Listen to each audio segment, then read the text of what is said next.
好，我们是未来事务所，我是李全，我是一只。我们在这个频道里面会为大家介绍大学的系所在干嘛，以及学长姐给的经验分享。那今天我们要介绍的系所是机械系。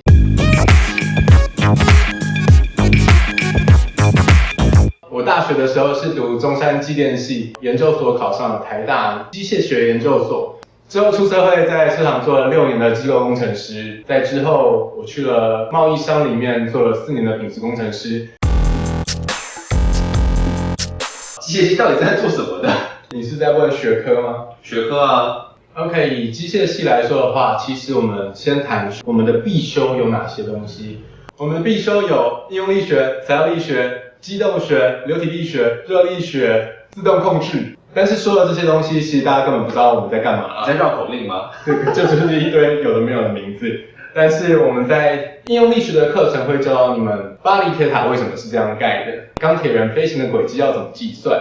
我们在材料力学的部分会教导你说人形机器人有多么的不合理，它会告诉你说超人落地的时候，嘣，为什么地上会有一个圆形的洞，而不是一条裂缝。那在热力学的部分会告诉你说这个世界上最经典的诈骗手法。在流体力学的部分会告诉你说怎么投出变化球，然后飞机怎么样飞行，脚踏车的破风到底是什么东西。机构学会告诉你怎么样骑脚踏车才会是最快的，然后自动控制会告诉你怎么样做出自己的机器人。所有的学科都有一个共通点，就是你的微积分一定要学好，没有学好一切都超困难。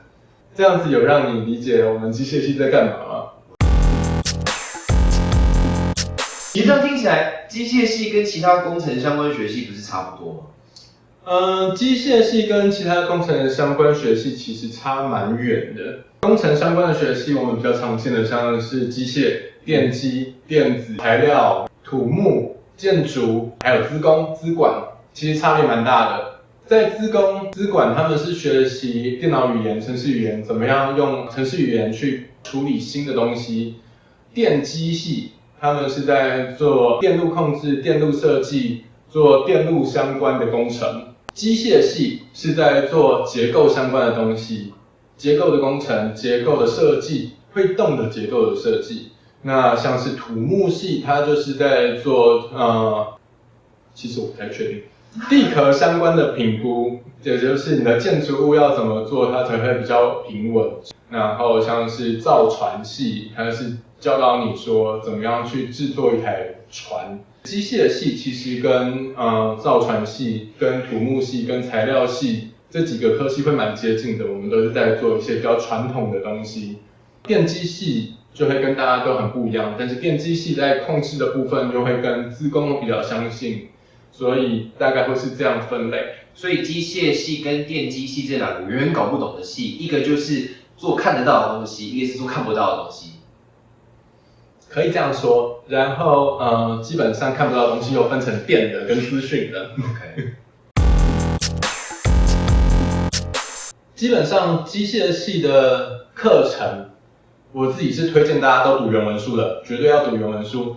但是其实在台湾是读原文书还是读中文书，应该都是看学校。所以这样听起来，因为可能读机械系，大概数理能力要很好，那同时英文能力也要很好的意思吗？它会是比较基础的英文能力，像我高中的时候，英文怎么考都是60几分嘛。然后我在读原文书是不会遇到问题的，因为它是在专业英文上面会比较多琢磨，那它的文法上面细节比较少，所以其实没有这种阅读上的问题。英文60几分的人都可以读完的东西。你英文几分？我都考90多分。那我相信不只是我，应该很多人很好奇，所以机械系的人是可以造一架飞机的吗？或是更甚至就是真的未来真的可以造个钢铁人吗？如果是造飞机的话，一定是没有问题的啦。毕竟我们有学机构学，我们有学材料力学，我们也有学流体力学。那在里面要怎么样偷轻，怎么样做到足够的强度，然后去完成一架飞机，在出社会之后都会给你相关的介绍跟知识。这时候你就可以完成一架飞机。钢铁人的话就比较复杂，钢铁人的话，我们要把钢铁人整个拆开来去看，也就是说，钢铁人它有非常多的部件嘛，像它的盔甲、它的发射的炮、它的核心那个嘛方舟引擎，然后基本上方舟引擎的部分应该是方舟反应炉的部分，应该是属于核工器相关的东西才会去理解到它的细节是什么。那在盔甲的部分，基本上它是一些运作的原理。但是它看起来有一些材料是目前没有的材料，或者是材料系才会研发出来的材料，这个部分的话就是我们做不到的。那它在组装的部分，那些结构的设计就会是机械系相关的东西可以做出设计。那它的电子回路控制的话，是由电机系的人负责的。那在 Jarvis 的部分的话，则是资工系做人工智慧相关的东西去处理的。怎么样的人比较适合读机械系呢？你喜欢什么样的东西可以来机械系呢？我这边是推荐大家，如果你来机械系的话，你会跟传统产业比较有关系，也就是汽车、摩托车、印表机、设备、大型机台、加工机具会比较有关系。你想要做游戏的话，我会推荐你去资工系。如果你想要做出一台扫地机器人，那加入机械系是可以的。同时，如果你想要做扫地机器人的话，你加入电机系也是很不错的选择。他们两个工程科系有点相辅相成的关系。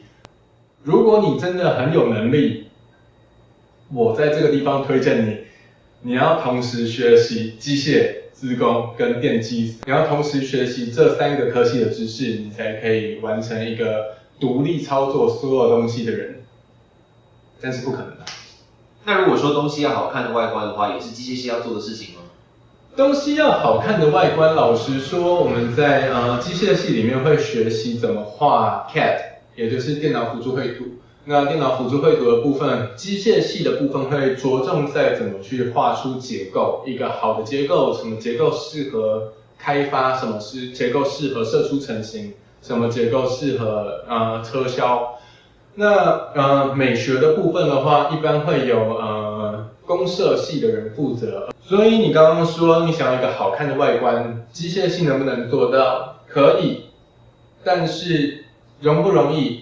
它等于要再另外去学习一个美学的软体这样子。所以就是术业有专攻，大家如果对设计这方面有兴趣的话，机械系也可以，只是要多学一点东西，或者是有兴趣的话，就去学工业设计吧。我想大家应该也都很好奇，毕竟选择科系它还是有很长远的考量，是未来工作好不好找。那所以说，我想知道是机械系这样的科系在毕业之后工作好不好找？那大部分的话，大家会比较偏向找什么样类型的工作？机械系的工作的话，其实是永远有需求的。只要你要生产东西，就一定会需要机械系相关的知识，因为在里面的话，你们会学习机械制造。机械制造的东西会告诉你说，怎么样做出一个东西，怎么样设计东西才会比较合理。但是不会是最前端的那一个角色，所以以机械来说的话，通常会比较偏向辅助的角色，偏向传统产业，偏向固设备或者是固制程。那以工作的话，大概是这个感觉嘛。好，那最后我其实蛮好奇的是，现在这个时候选机械系，你觉得不管是产业趋势，或是说未来发展性，机械系是不是一个好选择？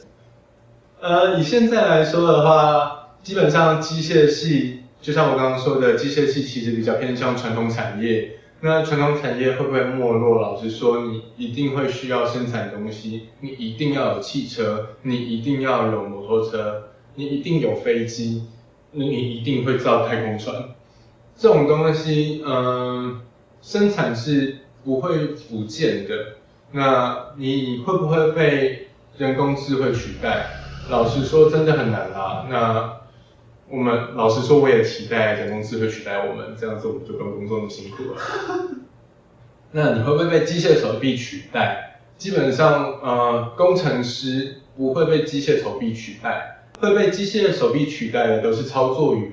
所以大家不用太担心说进入机械系会容易被未来的趋势取代。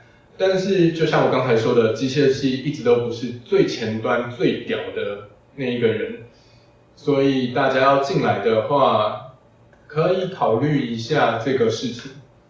以现在台湾的状况来说的话，其实想要创业的话，资工系会是进入门槛最低的，也就是说，你只需要一台电脑，你只需要架设伺服器或者租一个伺服器，这样子你就可以完成你的创业了。那机械系的创业非常的困难，所以如果同学想要加入机械系的话，可以稍微知道一下自己想要干嘛呢？看你的未来是想要往比较 fancy 的地方走，还是觉得机械系这样的出路对你来说也是可以的。好，刚刚就是我们李璇跟大家所分享有关于机械系在做什么，以及未来有可能的一些职涯的选择和出路方向。